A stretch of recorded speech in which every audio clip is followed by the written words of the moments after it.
I'm not gonna lie, it makes me really sad that I'm gonna have to put my hair back up just because I want to be able to make some cookies and bake a lot today. I think I'm gonna try to get some bagels made and some tortillas done too. I've never made tortillas from scratch. I've done other flatbreads like naan bread and stuff, so I don't think it'll be much different than that.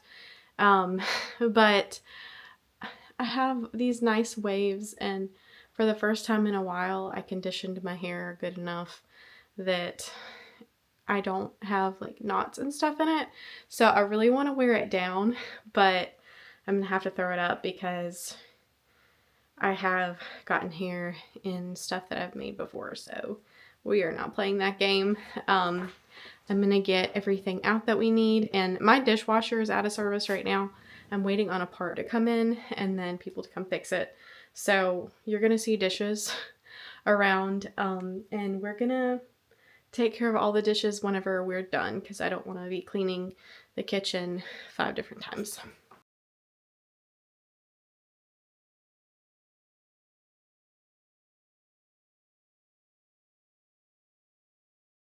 So because I have to make so much today before we leave this evening, we're gonna go visit some friends this evening, so I don't want to be spending forever in a day making just like one thing. So I'm not going to do the milk bread recipe that I usually use for bagels. I think I'm going to use my Italian sandwich bread loaf recipe and then turn that into bagels. So we'll see how that goes.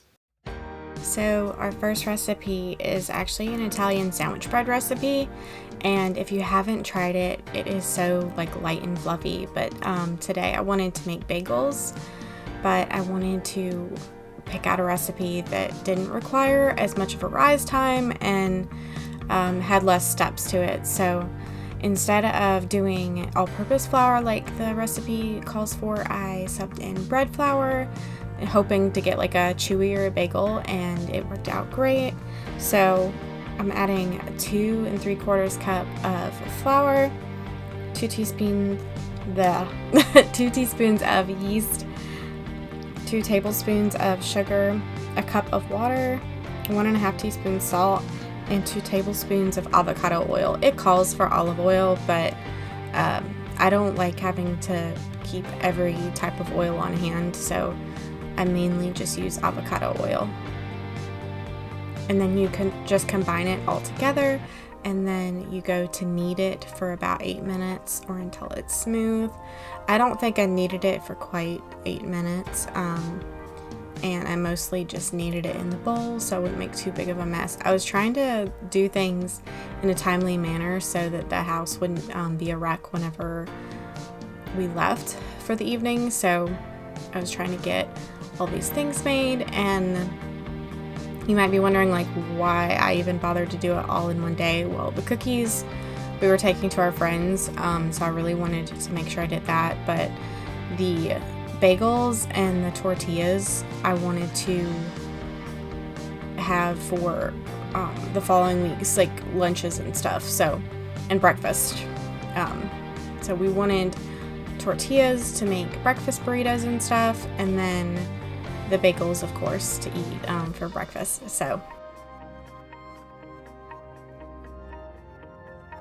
while I was kneading the dough out, I got a piece of thread in there. Don't worry, I picked it out and I didn't see any more. So I have been like sewing a good bit, and this counter space is really the only good amount of space I have to cut things out. So I like put my cutting mat out here and get out my rotary cutter and fabric and stuff and iron. And that's like I sew with the machine on the kitchen table, but there's not really enough space on the kitchen table to cut and sew, so I put my cutting stuff over here. So I got some thread in the dough, but I was able to pick it out. And I've actually been making lots of bags and stuff, which has been pretty fun. I made my grandmother-in-law a bag for her walker. She has like one of those half-size walkers that like you just have on the side of you, so it needs to be a more narrow bag, and I had a lot of fun making her a bag for her walker.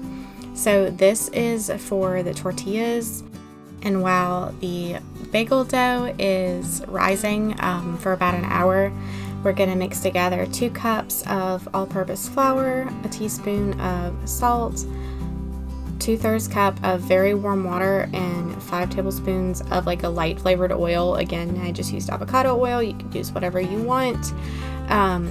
But before you mix together everything, you're gonna mix together the warm water and your salt. It says that it helps to kind of like condition the dough and to dissolve the salt. So I did that. I don't really know if it makes a big difference, but we went with it. And you only have to knead this dough for a couple minutes until it gets kind of smooth, and then you leave it rest for about 30 minutes before you start making those tortillas.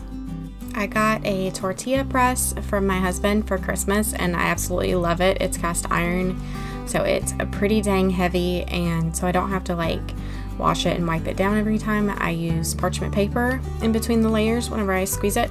So I've got my dough cut into 8 pieces. This is my first time making tortillas. I've made other kinds of flatbreads and stuff like that, but this was new to me. So although very similar. So I've got my dough split into 8. So the recipe says to make like 10 or 12 with this. There was no way I was gonna get 10 or 12 9-inch tortillas. So I did it this way. I feel like they're like 7-inch tortillas. They're not really big enough to make a burrito or anything. They're more like taco sized. And so I tried making a bigger one, you'll see in a little bit, that was 2 pieces of dough together. And it still wasn't as big as I'd like them to be, so I've got to play around with it a little bit more.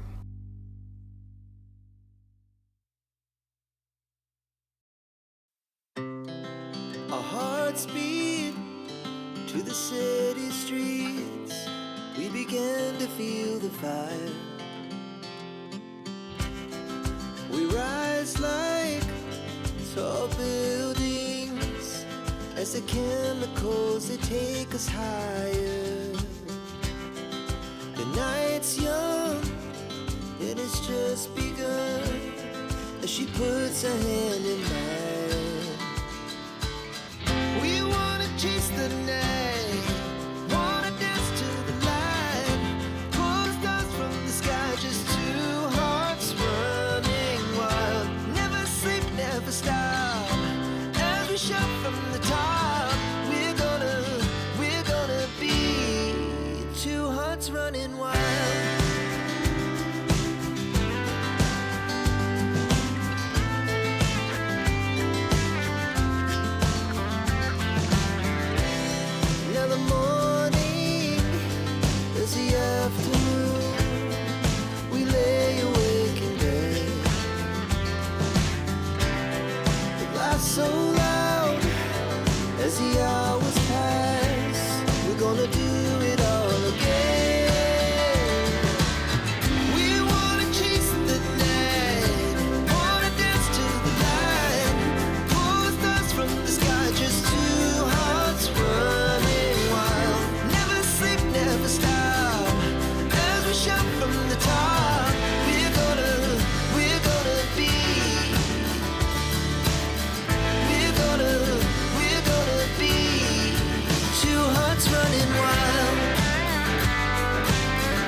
So for the bagels, I made like 7 or 8, and typically I roll them into a nice ball like I'm making a bun, and then sort of like poke a hole in the center, and then kind of roll in the middle, like move my finger in the middle to where it rounds out the dough, and that's how I make the hole in the bagel. This time I'm doing a different method. It is like, I don't know, I'll call it the snake method. You roll it out like you're rolling out a snake, and then you connect them together the best you can.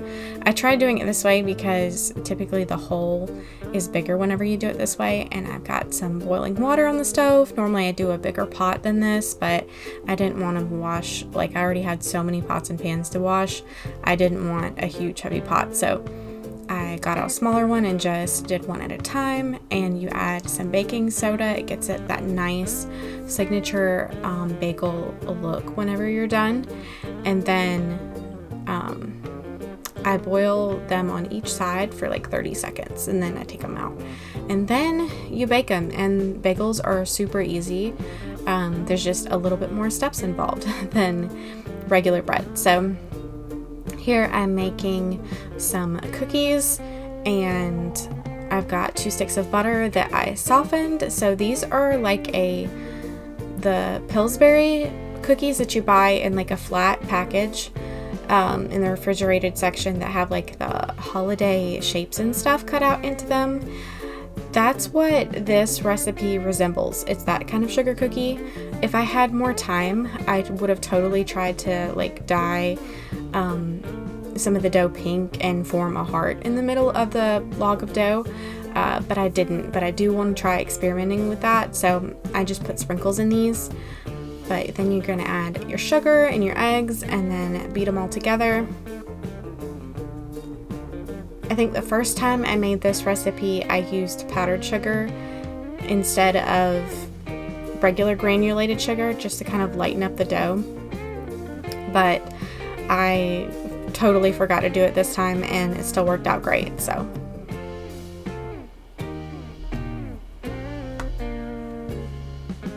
if you're liking this video and love hanging out with me, please hit the like button and consider subscribing and following along with us, because it's free to do it, and you could always change your mind later if you decide you don't want to be a part of this channel. But I appreciate it a lot, and I love hanging out with y'all. So the dough is going to look sort of dry and crumbly, but it's very soft. So like whenever you go to pinch it together, it'll form together really well. So I'm just beating in the rest of the flour, and then I'm going to sort of like knead it together. You don't actually have to like sit there and knead it. You just need to make sure that it's not in crumbly pieces and it's one big piece of dough. So the sprinkles that I add, I couldn't mix them all in evenly with the rubber spatula, so I got in there with my hands and mixed those sprinkles in. I bought some sprinkles for Valentine's Day and haven't used them, or haven't used all of them yet, so I wanted to use those. And these are Easter sprinkles I've had for quite some time. I wanted to use those at first, but the pieces in them are just too big, and I don't want anybody to break a tooth. They're okay for like decorating cakes and cupcakes, but not a cookie. So I added some pink ones, and then like some that were like a variety. I just got these at Walmart, and I think they look so fun.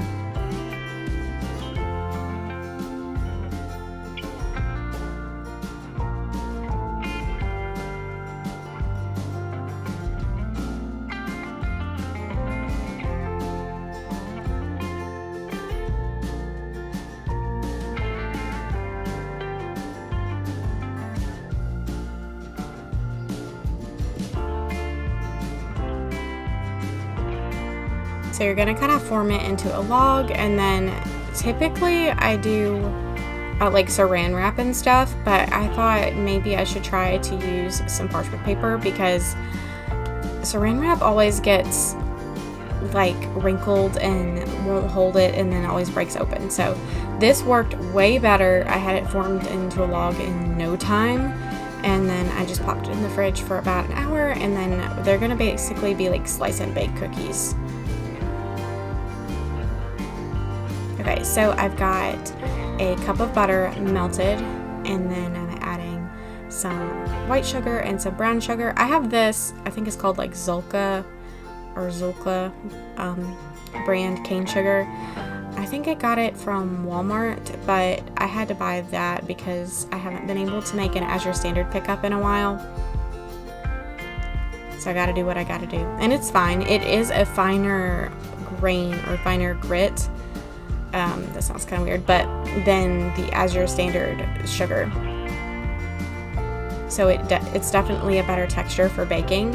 I feel like these are chocolate chip cookies, by the way. I feel like it made the chocolate chip cookies have a better texture, although with the coarser grain of sugar, I feel like the cookies still work out great, but I do like the texture better with the finer one. Typically, this chocolate chip cookie recipe I only do with a whisk, and so I feel like this time, since I already had the beaters dirty, I was just going to use the beaters. But the beaters obviously whip more air into the cookie dough, so it does make it not cakey, but just less like dense and chewy, fudgy texture. So depending on what texture you like, you might want to use the beaters or just use a whisk whenever you make this recipe, and then just beating in the flour and then adding in some chocolate chips. And this dough also needs to refrigerate, so what I did was I split about half of it and saved it in a container for later, because I didn't need to be baking all the cookies so in one day. And I did that, and then put that in the fridge, and then put this in like a ball in saran wrap and stuck it in the fridge for about 30 minutes before I baked it, just enough for it to not be super soft.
It's still pretty hot. It's good, it's chewy. I like that I used red flour instead of all-purpose. It's a pretty good bagel.